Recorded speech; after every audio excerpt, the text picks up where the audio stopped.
Salut à tous. Bon, vidéo un peu spéciale du lundi. Quand on aura des sujets comme des présentations de voyageurs ou d'autres vidéos qui ne sont pas purement du voyage, eh ben, on vous les présentera le lundi, en plus des vidéos du samedi et du mercredi. Et dans cette vidéo-là, Je vous présente En balade à 4, une famille de voyageurs en camping-car du nord de la France. Dans un premier temps, on voulait remercier Jean-François pour ton don Merci. PayPal. Merci beaucoup.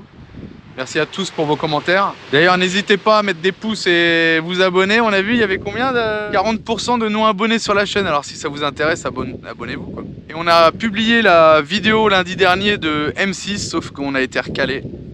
en fait, dans certains pays, c'est visible, mais pas en France et en Belgique. Et j'imagine qu'il y a d'autres pays aussi où c'est pas visible. Donc ceux qui l'ont vu, c'est parce qu'ils ont utilisé un VPN, mais en tout cas, elle est bloquée pour des droits d'auteur par M6. Et c'est même pas une petite musique, je crois que c'est de la 6e minute à la 15e. Enfin, c'est énorme la partie, donc allez sur la chaîne, il faut un VPN, mais il y en a qui ont réussi à l'avoir. Allez, bonne vidéo, à bientôt. À la prochaine, Ciao. ciao. Bienvenue sur la chaîne XCG Family, où vous pourrez suivre notre aventure.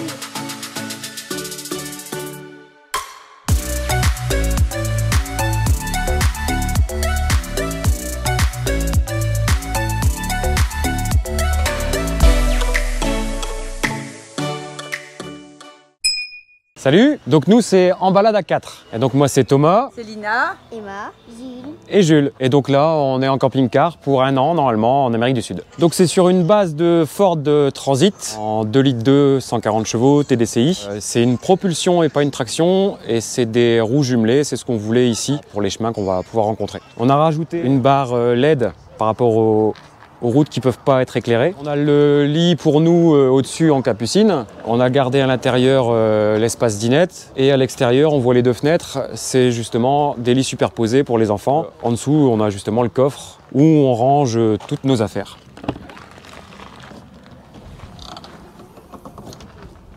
Et donc forcément on a accès au lit de Jules et Emma est au-dessus. Donc ici on a l'évacuation des gaz du truma, donc qui fait chauffage. On vit qu'avec le gaz pour le chauffage, pour l'eau chaude et même le frigo, on le fait fonctionner au gaz. Ça marche le mieux au gaz plutôt qu'en 12 volts ou en 220. Et quand vous roulez, il fonctionne toujours? Il fonctionne toujours. C'est pas conseillé de rouler avec la bouteille de gaz, mais on le fait parce que le congélateur, quoi. Donc on a quand même pris les vélos pour les enfants. Pour autant, celui-là est assez grand pour Célina. On a fait faire une échelle qu'il n'y avait pas à l'origine pour avoir accès au panneau solaire, pour le nettoyer de temps en temps s'il faut. Donc on a mis un gros panneau solaire de 315 watts. On est arrivé le 7 août à Montevideo, donc ça va faire un mois maintenant qu'on est passé d'Uruguay à l'Argentine aujourd'hui. Et vous avez été autonome tout le temps?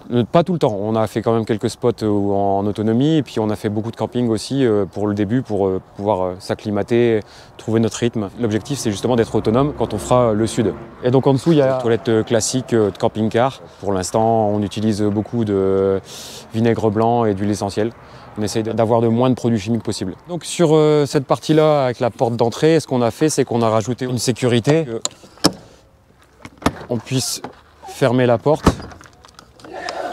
pour la sécuriser avec une clé. Comme ça, au moins, c'est bloqué.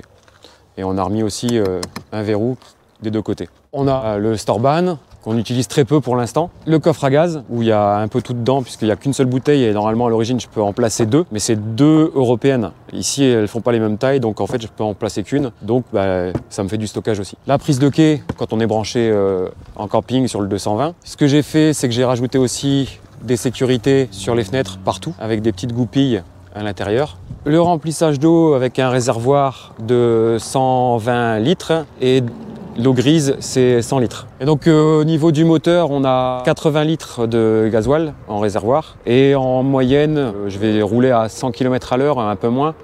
Et je fais du 12 litres au 100.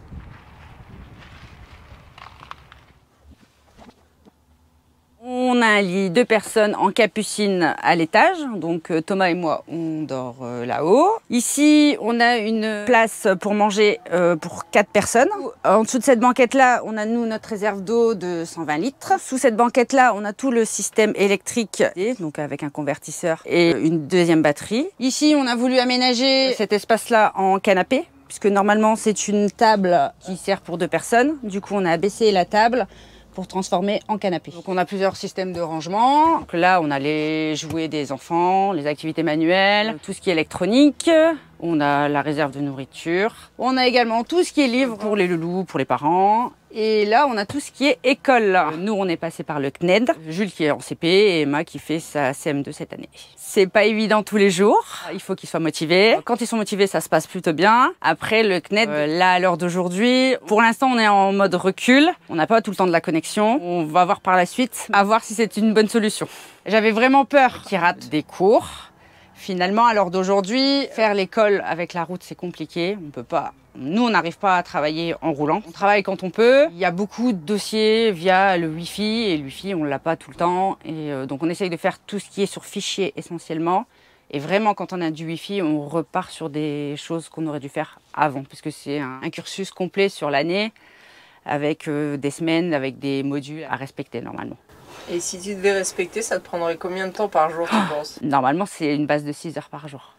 On saute clairement l'éducation physique. L'art plastique, on fait pas. Hein, on fait des activités art plastique nous-mêmes. On travaille un peu d'histoire et géographie, surtout pour Emma. Ça n'a pas forcément à voir avec ce que nous, on vit ici. On travaille vraiment le français et les mathématiques. J'ai contacté l'éducation nationale à propos de l'éducation de mes enfants. Du coup, l'éducation nationale, étant donné qu'on partait à l'étranger, nous a expliqué que les enfants n'étaient plus français, que du coup, ils dépendaient du système scolaire à l'étranger. Sauf que comme on est en route, il est impossible pour nous de les scolariser dans tel ou tel pays. Je leur ai posé la question si, en rentrant, ils devraient faire des tests pour retourner dans des classes. L'éducation nationale m'a répondu que, vu leur âge, ils retourneront dans leur classe attitrée. Donc, c'est-à-dire que Jules fait son CP cette année ici et qu'il rentrera automatiquement en CE1 l'année prochaine en fonction de son âge. J'espère qu'il aura appris assez de bases sur la lecture, l'écriture, pour pouvoir reprendre le système français en CE1 l'année prochaine. Il n'y aura pas de test de niveau à la rentrée. Le système a changé début d'année 2022. Ils ont changé leur façon de faire. Donc ils retourneront dans leur classe sans avoir passé d'évaluation. Donc ici, on a notre petite cuisine qui est pas très grande mais qui nous suffit. Donc avec un lavabo, on a 3 feux qui sont là. On a pris l'option de prendre un berquet pour avoir de l'eau potable tout le temps. On a eu un petit problème avec le berquet. On a voulu prendre une piste, notre toute première piste, donc 50 km à peu près en 4 heures. Quand j'ai voulu recharger le berquet, on a eu la chance de voir que on a un charbon qui a cassé. Donc on a essayé de le recoller et ça ne fonctionne pas. Il est tout neuf, ça fait un mois qu'on est là, on est un peu deg. Ouais, c'est le pas de vis en fait qui a cassé, c'est la partie faible des berquets. Mais j'avais jamais entendu dire que ça avait cassé sur une piste. Souvent, c'est quand les gens changent les charbons. Après, ici, on a les casseroles, la nourriture et le range couvert. Et là, pareil, casseroles et verres. Là, on a encore de la nourriture. Donc là, c'est de côté tout ce qui est sucré. On a un frigo, donc avec un petit congélateur et la partie frigo en bas. Donc c'est un trimix qui fonctionne au gaz, électricité et en 220. Là, on a ensuite, à la base, c'était une penderie. Et pour gagner de la place, on a rajouté des planches. Du coup, on a chacun notre étage. Le plus gros de nos vêtements sont là. En dessous, on a un chauffage Truma qui fonctionne à gaz, qui chauffe aussi notre eau chaude. Ensuite, nous passons dans l'espace des enfants. Donc, on voulait absolument un lit superposé pour qu'ils puissent avoir leur espace. Donc, on a Emma en haut et Jules en bas. Donc ici, on a le panneau de contrôle qui sert pour tout le camping-car, du coup, pour l'eau, l'électricité. Ensuite, nous avons une salle de bain, une toilette, avec un lavabo, avec 2 placards. Et une douche.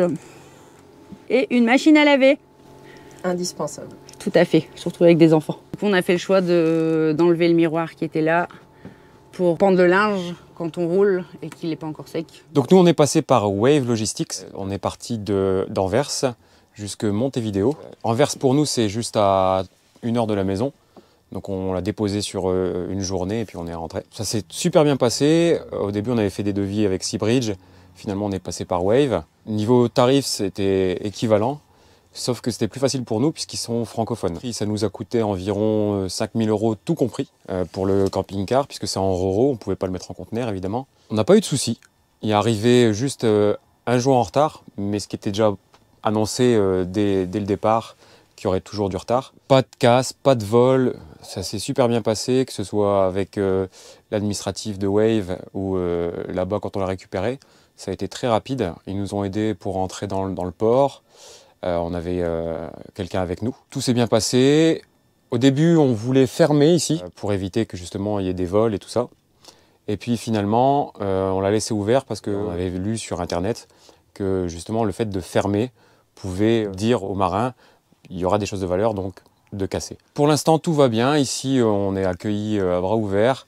On a déjà eu de l'aide de la part d'un Argentin pour faire nos papiers au niveau des Western Union et du Correo Argentino. Et on a été faire plusieurs visites où on nous a offert à manger, de faire une bouffe ensemble. Tout le monde est toujours souriant avec nous. Normalement, le programme, c'est de faire l'Uruguay, l'Argentine, en descendant vers la péninsule Valdés, le Perito Moreno. On ne sait pas encore à l'heure actuelle si on ira jusqu'à Ushuaia. On se pose la question. On remontera par la route 40, on fera le Chili, mais le nord du Chili, le Pérou pour faire le Machu Picchu, l'Équateur, la Bolivie pour le Salar d'Uyuni, finir en Colombie sur Carthagène et rentrer en France, mais on verra. Pour le véhicule, quand on arrivera en Colombie, on se pose la question si on le fera revenir en cargo en Europe, donc en France, ou si on le vendra en Colombie. Et si on veut vous suivre sur les réseaux sociaux, faut aller où? Sur YouTube, Instagram et Facebook, et c'est En Balade à 4. Merci. Mais de rien. En attendant la prochaine vidéo, vous pouvez aussi nous suivre sur Instagram et Facebook. Ciao!